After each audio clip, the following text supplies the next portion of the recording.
Alright दोस्तों, स्वागत है आप सभी का हेल्थ पैराडाइज में। पिछले पार्ट में हमने देखा गाबीमारू एक टेंशन से बहुत ही खतरनाक फाइट करता है, जिससे कि वो लास्ट में मरने ही वाला था, लेकिन एकदम से मे आती है और उसे बचा लेती है। जैसे ही गाबीमारू को होश आता है, वो अपने सामने फूची और तामिया को देखता है। तामिया गाबीमारू को मारने की बात करता है, लेकिन फिर भी दोस्तों तामिया को इस चीज का आभास होता है कि इतनी खराब हालत में भी गाबीमारू बहुत ही खतरनाक आदमी है। ये दोनों फाइट करे इससे पहले ही फूची इन दोनों को रोक देता है और गाबीमारू से पूछता है कि तुम्हारा असाइमोन कहाँ है और ये लड़की क्या कर रही है, ये लड़की कौन है। इन्फॉर्मेशन के लिए मुझे तुम्हें जिंदा रहने देना होगा और मुझे बहुत अच्छी तरीके से इन्फॉर्मेशन निकलवाना आता है। यह सब देखकर गाबीमारू अपने मन में कहता है, अब मैं गाबीमारू होलो नहीं हूँ, इसीलिए मुझे अपनी टेक्टिक्स को बदलना होगा। इसीलिए दोस्तों वो इन दोनों के सामने झुक जाता है और कहता है कि तुम ज्यादा ताकतवर हो, अपन लोगों को टीम ज्वाइन कर लेनी चाहिए। तामिया कहता है, मैं सिर्फ असली वॉरियर्स के साथ काम करता हूँ, मैं तुम जैसे आदमी के साथ काम नहीं करूंगा जो कि अपना सिर दुश्मन के सामने झुका लेता है। लेकिन जैसे ही गाबीमारू इन दोनों को टेंशन के बारे में बताता है, ये दोनों बहुत ही ज्यादा सरप्राइज हो जाते हैं और फिर तामिया मान जाता है गाबीमारू के साथ काम करने के लिए। एक्चुअली में दोस्तों तामिया बताता है, मेरा मोटिव है इमोर्टल होना, इलिक्सर ऑफ लाइफ को पी लेना इस तरीके से बिल्कुल भी नहीं, बल्कि इस तरीके से कि लोग हमेशा सदियों तक मेरा नाम एक लेजेंड की तरह याद रखे। सचमुच में इमोर्टल होना एक टाइम के बाद बोरिंग हो जाएगा, लेकिन अगर लोग मेरा नाम हमेशा के लिए याद रखेंगे, यही मेरे लिए सचमुच में इमोर्टेलिटी है।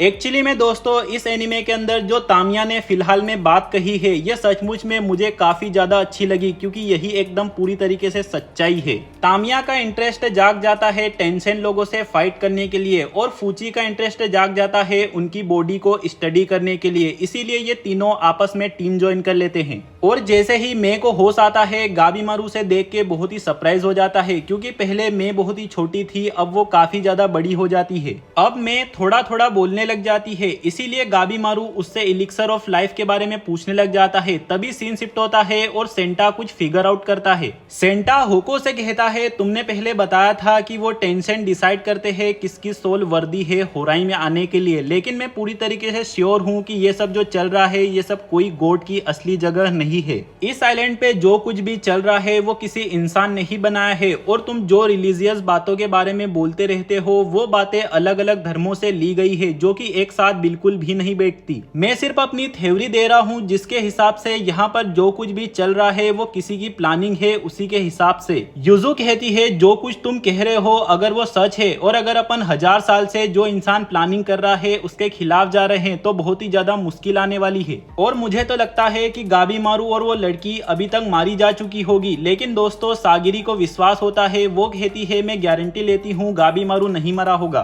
सेन शिफ्ट होता है, गाबीमारू कहता है, अगर तुम्हें टेंशन के बारे में कुछ भी पता है, उन्हें किस तरीके से हरा सकते हैं, तो प्लीज हमें बताओ। लेकिन दोस्तों मैं जो कुछ भी कहती है, सिर्फ टाउ वर्ड के अलावा और कुछ भी समझ में नहीं आता कि वो क्या कहना चाह रही है। सीन शिफ्ट होता है और होको टाउ के बारे में बताता है। एक्चुअली में दोस्तों टाउ वो लाइफ फोर्स होती है जो कि सारे के सारे लिविंग बींग्स के अंदर मौजूद होती है, और सारे के सारे टेंशन इसी लाइफ फोर्स को कंट्रोल कर सकते हैं, यानी कि टाउ को कंट्रोल करते हैं। बेसिकली दोस्तों अगर किसी ने नारुतो देख रखी है, तो चाकरा का मतलब ही यहाँ पर टाउ है। इसी के साथ सीन शिफ्ट होता है, हम देखते हैं शियोन और नुरुगाई जो कि आपस में ट्रेनिंग कर रहे हैं। नुरुगाई शियोन से कहती है, प्लीज मुझे तलवारबाजी सिखाओ, जिससे कि अपन उससे बदला ले सके। लेकिन दोस्तों शियोन नहीं चाहते कि एक बेगुनाह बच्ची की जान जाए, इसीलिए वो नुरुगाई को टाल रहे होते हैं। नुरुगाई रोते हुए कहती है, प्लीज मुझे सिखाओ, आप बिल्कुल भी ऑर्डिनरी इंसान नहीं हो, आप बिना देखे अटैक्स को डॉज कर सकते हो, ये सिर्फ इंस्टिंक्ट की बात नहीं है, जरूर से कुछ और है। अब मैं ये बिल्कुल भी नहीं चाहती कि कोई दूसरा मुझे बचाते हुए अपनी जान गंवा दे। और दोस्तों नुरुगाई की डिटर्मिनेशन देखकर शियोन भी तैयार हो जाते हैं उसे सिखाने के लिए। शियोन कहते हैं, जिस चीज का मैं इस्तेमाल करता हूँ उसे मैं तुम्हें एक ही दिन में नहीं सिखा सकता। बेसिकली सारी की सारी लिविंग चीजें एक वेव को रिलीज करती है, उसी वेव को मैं सेंस कर पाता हूँ। दोस्तों अगर अभी तक किसी को समझ में नहीं आया, तो जो गोट इंसान, जो लेजेंड इंसान तुम लोगों के सामने खड़ा है, ये इंसान भी टाउ को फील कर सकता है। मैं, होको और शियोन ये तीनों ही टाउ के बारे में एक्सप्लेन कर रहे होते हैं कि इसे बहुत ही ज्यादा बारीकी से समझा जाता है, और इसे समझने के बाद में किसी की भी फिजिकल कैपेबिलिटीज बहुत ही ज्यादा बढ़ जाती है। एकदम से शियोन के पीछे मॉन्स्टर आ जाता है, लेकिन ये गोट इंसान उसे काट के रख देता है, और इसके बाद अपन एक टाउ की झलक देखते हैं जो कि शियोन फील कर पा रहा है। बहुत सारे मॉन्स्टर्स आ जाते हैं जिन्हें मारते हुए शियोन नुरुगाई को भी ट्रेन करने लग जाते हैं। इसी के साथ सीन शिप्टोदार हम देखते हैं गाबीमारू की साइड भी बहुत सारे मॉन्स्टर्स आ जाते हैं। इस वाले ग्रुप को अभी तक टाऊ पूरी तरीके से समझ में नहीं आया होता, इसीलिए तामिया मे को अपने कंधे पर बिठा लेता है और कहता है मुझे टाऊ के बारे में और बताओ, और इन मॉन्स्टर से लड़ने लग जाते हैं। लेकिन तभी गाबीमारू की नजर एक अजीब मॉन्स्टर पर पड़ती है जो कि थोड़ा थोड़ा इंसान की तरह दिख रहा है। एकदम से सीन शिफ्ट होता है और हम देखते हैं दो टेंशन को जो कि अपना क्रियाकलाप कर रहे होते हैं। ये आपस में बात करते हैं, अगर कोई भी एक बार उस गड्ढे में गिर जाता है तो बाकी लोग उसे खींच खींच कर वापस नीचे रखने की कोशिश करते हैं। लेकिन फिर भी दोस्तों ये दोनों क्रिमिनल भाई वापस बाहर निकल आते हैं। आजा बहुत ही सीरियस होकर तोमा से कहता है कि अपन दोनों मिलकर उन दोनों को खत्म कर देंगे। लेकिन दोस्तों तभी यहाँ पर एंट्री होती है एक अजीब बंदे की। एक्चुअली में दोस्तों ऐसे लोगों को डोशी कहा जाता है जो कि टेंशन के ही आदमी है, जो कि डायरेक्ट टेंशन के लिए काम करते हैं। जो शोषिन होते हैं उनके मुकाबले ये लोग ज्यादा समझदार होते हैं। ये डोशी तोमा और आजा को टेंशन के बारे में बताता है और कहता है जल्दी से वापस उस गड्ढे के अंदर चले जाओ ताकि तुम भी टान बन जाओ। लेकिन इतने में ही आजा इस डोशी के ऊपर अटैक कर देता है। आजा की पावर को देखकर ये डोशी बहुत ही ज्यादा सरप्राइज हो जाता है। आजा कहता है तुम्हारे मरने के बाद मैं जा रहा हूँ उन टेंशन को खत्म करने के लिए। डोशी कहता है अगर ऐसा है तो तुम्हें ही मरना होगा, और वो बहुत सारे शोषिन को इकट्ठा कर लेता है। आजा तोमा से कहता है तुम इन छोटे मोटे मॉन्स्टर्स को संभालो, इस डोशी को मैं ठिकाने लगाता हूँ। लेकिन दोस्तों इस डोशी को टाऊ के बारे में पता होता है, इसीलिए वो आजा के ऊपर बहुत ही ज्यादा भारी पड़ जाता है। ये डोशी आजा के टाऊ स्ट्रक्चर को देखकर उसके ऊपर अटैक कर देता है, जिससे कि आजा बहुत ही खतरनाक घायल हो जाता है और ऐसा लगता है कि वो मर चुका है। जैसे ही ये डोशी आजा के पास जाता है, आजा एकदम से खड़ा हो जाता है और इसके ऊपर बहुत ही खतरनाक अटैक कर देता है। और हम देखते हैं आजा पूरी तरीके से हील हो चुका है, उसके जख्म गायब हो चुके हैं। एक्चुअली में दोस्तों आजा की एबिलिटी है चेंज और अडेप्ट करना। जब वो उस गड्ढे के अंदर गिरा था उसने आसपास के बहुत ही जरूरी माहौल को अडेप्ट कर लिया, जिस कारण से आजा का टाऊ स्ट्रक्चर भी चेंज हो चुका है और वो और भी ज्यादा पावरफुल बन गया है। ये देखकर ये डोशी बहुत ज्यादा सरप्राइज हो जाता है और कहता है एक मामूली सा इंसान टाऊ के स्ट्रक्चर को कैसे समझ सकता है। और हम देखते हैं आजा इस डोशी के ऊपर काफी ज्यादा भारी पड़ जाता है। यह डोशी कहता है क्या तुम्हें डर नहीं लग रहा, इन सब कारणों से तुम अपनी ह्यूमैनिटी को भी खो सकते हो। लेकिन दोस्तों आजा को बिल्कुल भी फर्क नहीं पड़ता, वो अपने आप को किसी भी माहौल में ढालने के लिए किसी भी हद तक जा सकता है। फाइट के दौरान ही आजा इस डोशी के टाऊ वाले अटैक्स को यूज कर पा रहा होता है, और तो और वो खुद भी टाऊ वाले अटैक्स को इस्तेमाल करने लग जाता है, अपने हाथों में टाऊ को इकट्ठा कर लेता है। ये जितने भी डोशी और टेंशन होते हैं इनका टाऊ इनके पेट से रेगुलेट होता है, इसीलिए आजा इनके पेट पे ही अटैक करता है, जिससे कि इस डोशी की हालत बहुत ही ज्यादा खराब हो जाती है। सीन शिफ्ट होता है, तामिया और गाबीमारू इन मॉन्स्टर्स को मार रहे होते हैं। मैं अभी भी तामिया को बता रही होती है कि टाऊ को किस तरीके से इस्तेमाल किया जाता है, लेकिन फिर भी तामिया को कुछ भी नहीं समझ में आता। गाबीमारू मे की तरफ देखकर कहने लग जाता है कि इस लड़की ने उस वक्त जो कुछ भी किया था वो बहुत ही ज्यादा खतरनाक था, कोई भी नॉर्मल इंसान ऐसा नहीं कर सकता। मे गाबीमारू को देखकर रोने लग जाती है क्योंकि गाबीमारू बहुत ही सीरियस होकर मे को देख रहा होता है। तामिया कहता है ओए ये क्या कर रहे हो तुम, तुम्हारा मास्टर होने के नाते मैं तुम्हें ऑर्डर देता हूँ कि इस लड़की को इस तरीके से घूर घूर कर डराओ मत। इतने में ही जो यहाँ पर डोशी होता है वो तामिया के ऊपर अटैक करके मे को अलग कर देता है। इन सभी को ये डोशी बताता है कि मैं भी एक टेंशन है और कई सौ सालों पहले मैं सामा गायब हो गई थी और आज जाकर मुझे यहाँ पर मिली है। ये डोशी कहता है प्लीज हमारे साथ वापस होराई चलिए, आपकी मदद के बिना हम और भी ज्यादा स्ट्रॉन्ग नहीं हो सकते हैं। यह सब देखकर गाबीमारू अपने मन में कहता है ये क्या हो रहा है, मैं इन सब के लिए यहाँ पर बिल्कुल भी नहीं आया था, क्या मुझे इस झमेले में अपने आप को डालना चाहिए। लेकिन दोस्तों इतने में हम देखते हैं मैं इस डोशी के साथ बिल्कुल भी जाना नहीं चाहती, इसीलिए फटाक से गाबीमारू आगे आ जाता है मे को बचाने के लिए। इतने में ही हम देखते हैं यहाँ पर एक और डोशी आ जाता है और इन दोनों से तामिया और गाबीमारू साथ मिलकर लड़ने लग जाते हैं। ये जो दोनों डोशी है ये यहाँ के कीड़ों को कंट्रोल कर सकते हैं, इसीलिए ये बहुत सारे बटरफ्लाई और नीचे रेंगने वाले कीड़ों को बुला लेते हैं। यह डोशी कहता है तुम्हारा मेसामा से क्या लेना देना है, तुम उन्हें क्यों बचाना चाहते हो। गाबीमारू कहता है मैं तो बस अब इसे रोने नहीं देना चाहता, अब तुम बताओ तुम इसके पीछे क्यों पड़े हुए हो। ये डोशी कहता है बेसिकली टाऊ को मास्टर करने की 5 स्टेजेस होती है और सबसे फाइनल और सबसे इंपॉर्टेंट वाली होती है कांग्रेस करना।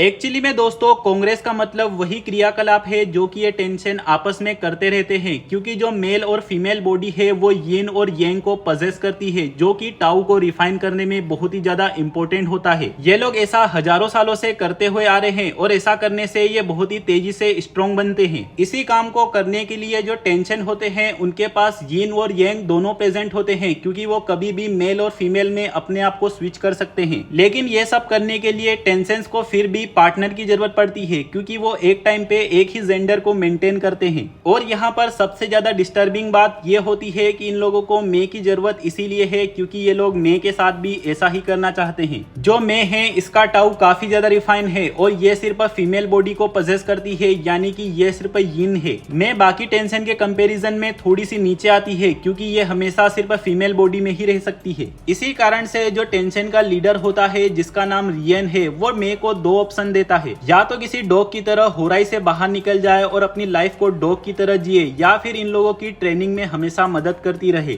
मे होराई से जाने का चुनती है, लेकिन फिर भी रियन उसकी बॉडी के ऊपर बहुत ही बड़ा मार्क लगा देता है कि सजा के तौर पे कि उसे उसकी जगह हमेशा पता रहे। लिटरली दोस्तों ये रियन नाम का बंदा क्या ही तो इविल बंदा है। इसने मे के साथ बहुत ही ज्यादा गलत किया है। मैं तो कहता हूँ इससे 10 गुना ज्यादा खराब कंडीशन इस रियन की होनी चाहिए। ये सब बातें सुनकर गाबीमारू और तामिया का दिमाग खराब हो जाता है, इसीलिए वो इन दोनों को मारने की बात कहते हैं। तभी ये दोनों डोशी अपने आप को ट्रांसफॉर्म कर लेते हैं अपने कीड़ों को इकट्ठा करके। गाबीमारू और तामिया दोनों इन डोशी से लड़ने लग जाते हैं, लेकिन फिर भी इनके पास बहुत ही सारे कीड़े होते हैं जिनसे कि इनको प्रॉब्लम होने लग जाती है। तभी पीछे से फूची कहता है अगर तुम्हें टाउ को समझना है तो तुम्हें अपने माइंड को एक साथ स्ट्रॉन्ग और वीक रखना होगा इन दोनों की बीच की स्टेट में, तभी तुम टाउ को समझ पाओगे। फूची मे की बातों से जैसे तैसे समझ जाता है। फिर मे आगे आती है और वो गाबीमारू के अंदर टाउ को फ्लो करवाती है, जिससे कि गाबीमारू को भी समझ में आने लग जाता है। गाबीमारू आगे बढ़ जाता है और इस डोसी के सारे इनविजिबल टाउ अटैक्स को डोज करने लग जाता है। ये देखकर तामिया कहता है कि ये एक इवागाकुरे शिनोबी है।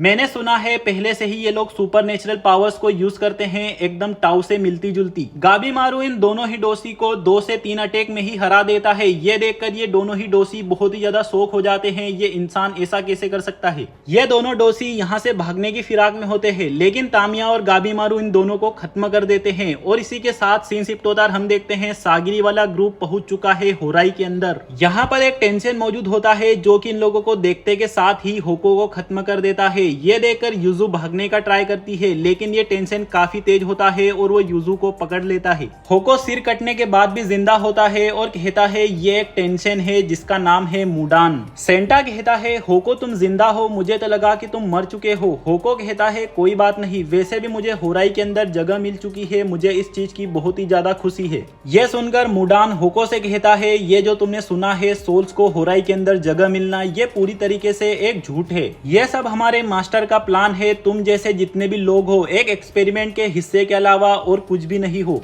और दोस्तों यहाँ पर हम कुछ इंसानों को भी देखते हैं जिन्हें कि मुडान अपने लिए पपेट्स बना लेता है सिर्फ उनके साथ खेलने के लिए। मुडान कहता है जो अच्छी क्वालिटी के इंसान होता है उन्हें हम टान बनाने के लिए इस्तेमाल करते हैं, और जो बचे कुचे रहते हैं उन्हें मैं इस तरीके से पपेट बना लेता हूँ। यह सुनकर सेंटा कहता है टान इसका मतलब इलिक्सर ऑफ लाइफ है ना। मुडान कहता है तुम इंसान इसे काफी सारे नामों से जानते हो, लेकिन यहाँ पर ऐसा कुछ भी नहीं मौजूद है। एक्चुअली में जो टान है वो हम जैसे टेंसेंस के लिए बहुत ही ज्यादा जरूरी है, लेकिन अगर तुम जैसा नॉर्मल इंसान उसे पिएगा तो वो पेड़ में बदल जाएगा, एकदम होको और उन फ्लावर्स वाले लोगों की तरह जिन्हें की कोई अमरता नहीं मिलती। लेकिन मैं एक चीज की गारंटी जरूर दे सकता हूँ, यहाँ पर किसी भी तरीके का इलिक्सर ऑफ लाइफ नहीं मौजूद है। ऐसा सुनते ही सागिरी शोक में चले जाती है, क्योंकि अगर इलिक्सर ऑफ लाइफ नहीं है तो फिर गाबीमारू का क्या होगा, उसे माफी कैसे मिलेगी। मुडान कहता है अगर तुम लोगों का हो गया हो तो अब मेरे साथ चलो, क्योंकि मुझे तुम लोगों के साथ एक जरूरी काम करना है। लेकिन इतने में ही युजु अपने सब्स्टिट्यूशन जुत्सु का यूज करती है और मुडान के ऊपर अटैक कर देती है। युजु सागिरी से यहाँ से भागने के लिए कहती है, लेकिन इतने में ही मुजान हील हो जाता है और वो 2 लोगों को युजु के ऊपर ब्लास्ट कर देता है। जैसे तैसे युजु इस अटैक से बच जाती है। मुडान कहता है तुम भी टाउ को देख सकती हो है ना। युजु कहती है हमारे विलेज में इसे की कहते हैं। मुडान कहता है अगर ऐसा है तो हमें ज्वाइन कर लो, क्योंकि तुम भी अच्छा बोजू जुत्सु कर सकती हो। दोस्तों बोजू जुत्सु यानी वही स्ट्रॉन्ग होने के लिए कांग्रेस वाली टेक्निक। ये सुन के सेंटा कहता है अगर ऐसा है तो युजु को मैं बचाऊंगा। यह देखकर सागिरी अपने मन में कहती है ये कितनी अजीब बात है, सेंटा अपने आप को खतरे में डाल रहा है, वो भी इस क्रिमिनल के लिए। कहीं ऐसा तो नहीं कि सेंटा इस क्रिमिनल के लिए कुछ फील करता है। लेकिन इतने में ही मुडान सागिरी के पास आ जाता है और उसे घायल कर देता है। तभी सेंटा आगे आता है और वो मुडान के दोनों हाथों और पैरों को काट देता है। तभी युजू अपने पास से पॉइजन को पी लेती है और अपने निंजुत्सु की मदद से उसे अपनी बॉडी से सीक्रेट करती है। फिर इसी पॉइजन को अपने वेपन की तरह इस्तेमाल करती है और मुडान को खत्म कर देती है। लेकिन इन सब से भी मुडान का कुछ नहीं बिगड़ता और वो अपने आप को फटाक से हील कर लेता है। फिर वो युजू और सेंटा दोनों को ही बहुत ही आसानी से हरा देता है। इसी के साथ सागिरी होको से मदद मांगती है कि अगर कोई भी रास्ता है टेंशन को हराने का तो प्लीज हमें बताओ। होको बताता है अगर तुम इनके पेट पे अटैक करोगी तो ये कमजोर पड़ जाएंगे। दोस्तों, पेट इनका वीक स्पॉट होता है, लेकिन जैसे ही सागिरी मुडान के पेट पे अटैक करती है इससे भी मुडान को कुछ नहीं होता। मुडान कहता है अगर तुम्हारे पास ज्यादा अमाउंट में टाउ मौजूद है तो तुम फिर कहीं पर भी अटैक करो, कोई भी मैटर नहीं करता।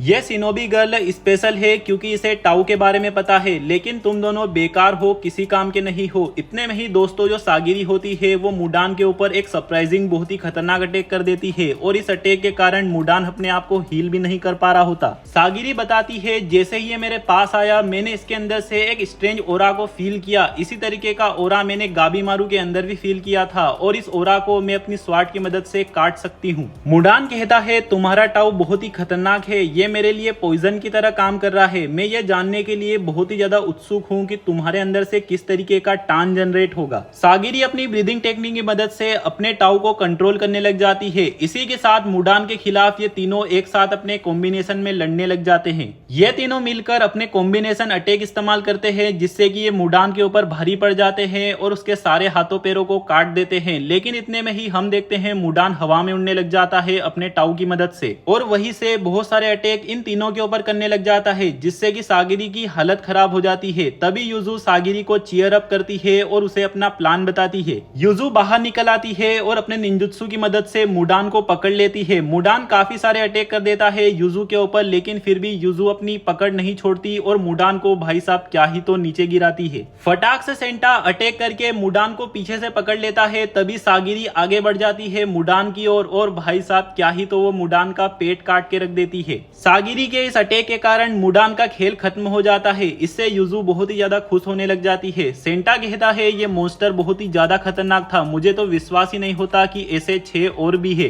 सागिरी अपने मन में कहती है मैं बहुत ही कमजोर फील कर रही हूँ, क्या हम सचमुच में एक टेंशन के खिलाफ इतनी आसानी से जीत चुके हैं? और सबसे बेकार बात तो ये है कि यहाँ पर कोई भी इलिक्सर ऑफ लाइफ नहीं मौजूद है। युजू कहती है हाँ सही कहा, लेकिन अपन इस मैटर के लिए भी जरूर से कुछ न कुछ कर लेंगे। इसी के साथ ये सभी रिलैक्स होकर अपना अपना काम करने लग जाते हैं। सागिरी सेंटा से कहती है मैं गलत भी हो सकती हूँ, लेकिन मुझे लगता है तुम्हारे पास युजू के लिए स्पेशल फीलिंग्स है ना? यह सुन के सेंटा बहुत ही ज्यादा चौंक जाता है, लेकिन फिर वो अपने बारे में बताता है जब मैं छोटा था मैं आर्टिस्ट बनना चाहता था, लेकिन मेरी फैमिली में स्वॉर्डमैन बनने के अलावा और कोई दूसरा ऑप्शन नहीं है। मैं बहुत ही ज्यादा दुखी था और यामाडा क्लैन के पास भेज दिया गया। मुझे अपनी स्वॉर्ड को टेस्ट करना और लोगों को मारना बहुत ही बुरा लगता है। मैंने बहुत ही ज्यादा खोज पड़ताल की कि आखिरकार इतने ज्यादा खून बहाने का मकसद क्या है। इसी कारण से मैं इतना ज्यादा नॉलेजेबल हूँ रिलीजन वगैरह के बारे में। आगे जाकर मैंने अपनी इच्छाओं को दबा दिया और एग्जीक्यूशन वाले काम पर फोकस करने लगा। लेकिन तभी एक दिन मैं युजू रिहा से मिला।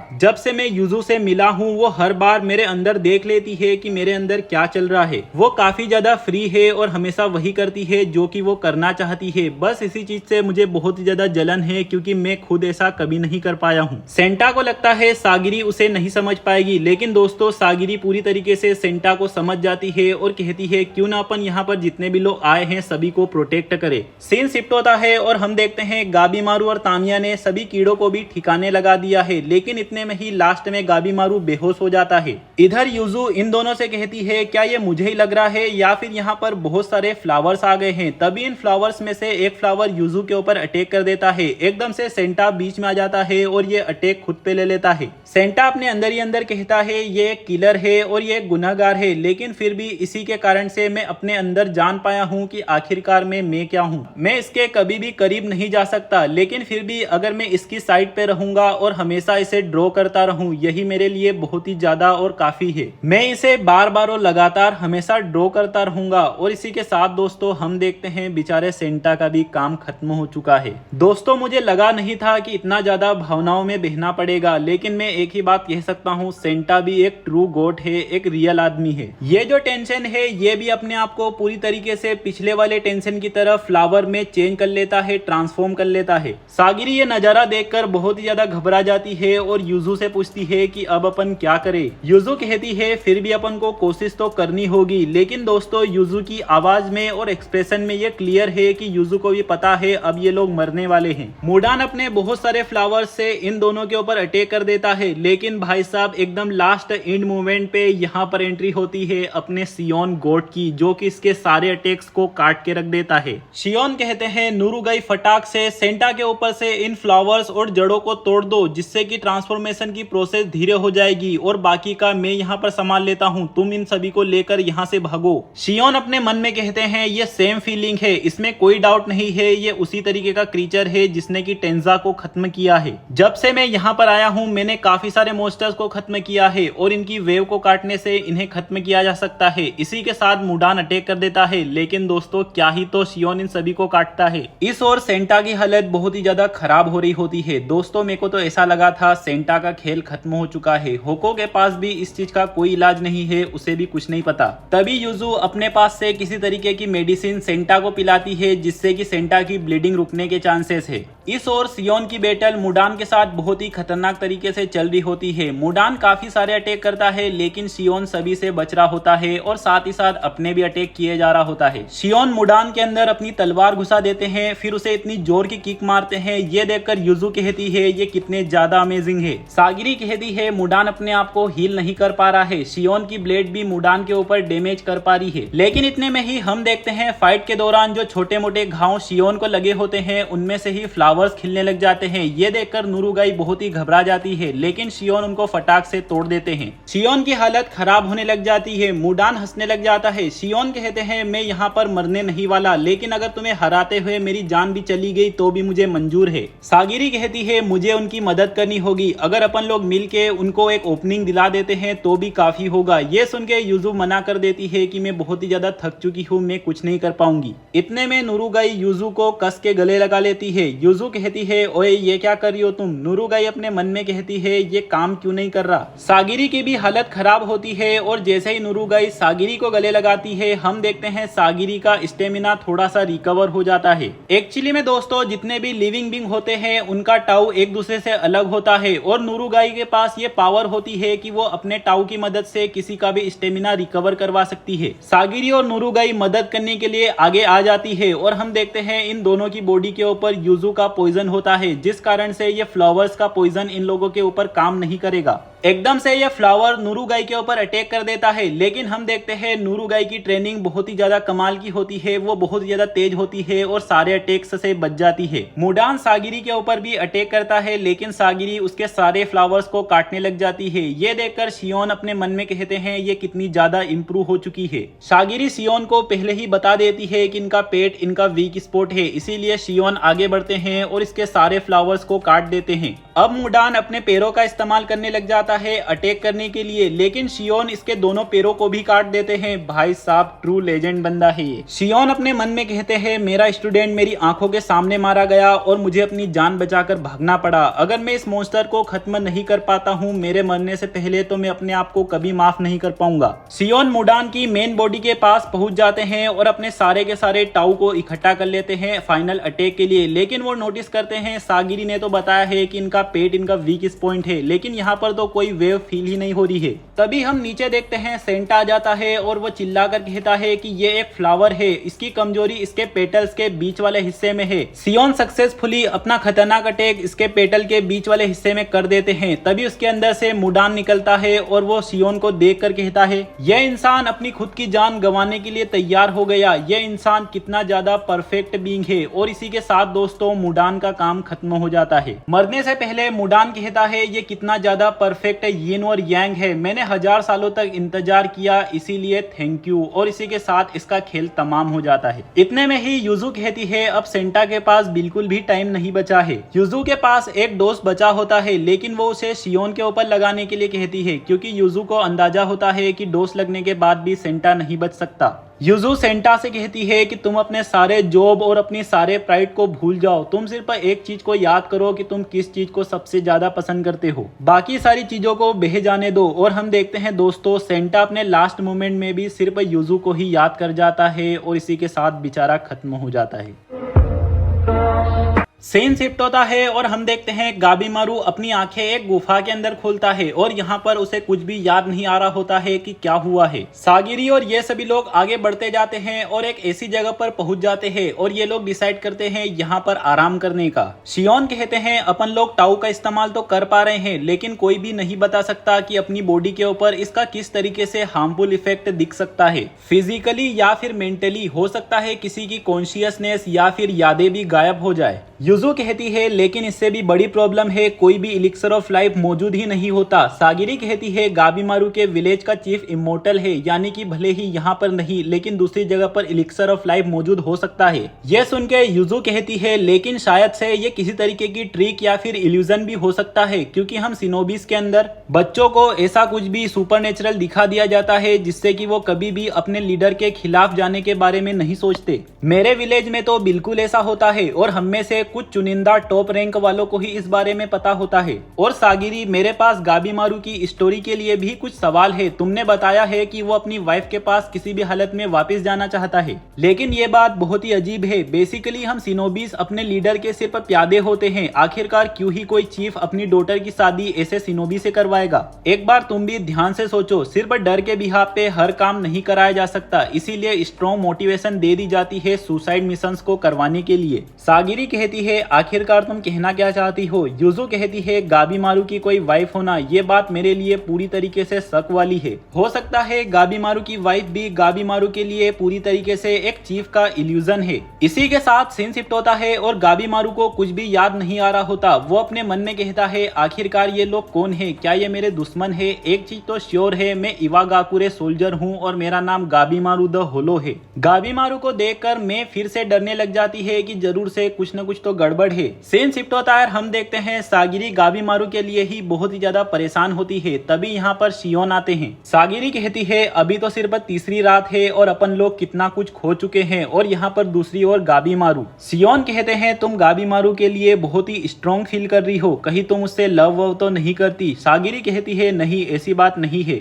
ऑनेस्टली मैं गाबीमारू के लिए कुछ भी समझ नहीं पा रही हूँ। वो एक ऐसी जगह से आता है जहाँ पर सिर्फ मारधाड़ होता है, फिर उसने काफी सारी चीजों को यहाँ पर एक्सपीरियंस किया और अब युजू कह रही है कि वो सब कुछ झूठ है, इल्यूजन है। वो एक बहुत ही बड़ा खूनी है, लेकिन मुझे लगता है वो बुरा आदमी नहीं है और मुझे विश्वास है कि वो अपनी वाइफ से दोबारा जरूर मिलेगा। इसी के साथ दोस्तों हेल्स पैराडाइज के इस सीजन का एंड हो जाता है और मुझे इस चीज का बिल्कुल भी आइडिया नहीं है कि अब आगे स्टोरी में क्या होने वाला है। सीजन 2 के लिए अपन सभी को बेसब्री से इंतजार करना होगा। जैसे ही आएगा मैं उसे जरूर एक्सप्लेन कर दूंगा। तभी तक के लिए ऐसा सोच के चलो कि मुडान ही फाइनल बॉस था जिसे कि इन सभी लोगों ने मार दिया। अब स्टोरी खत्म हो चुकी है, लेकिन रियलिटी में स्टोरी अब जाके शुरू हुई है। इसी के साथ दोस्तों सारे भाई लोग वीडियो को लाइक, चैनल को सब्सक्राइब, बेल आइकन को ऑल पे सिलेक्ट कर दो। जैसे ही इसका नेक्स्ट पार्ट आएगा मैं उसे फटाक से अपलोड कर दूंगा, सारे लोगों को पता चल जाएगा, सारे भाई लोगों को।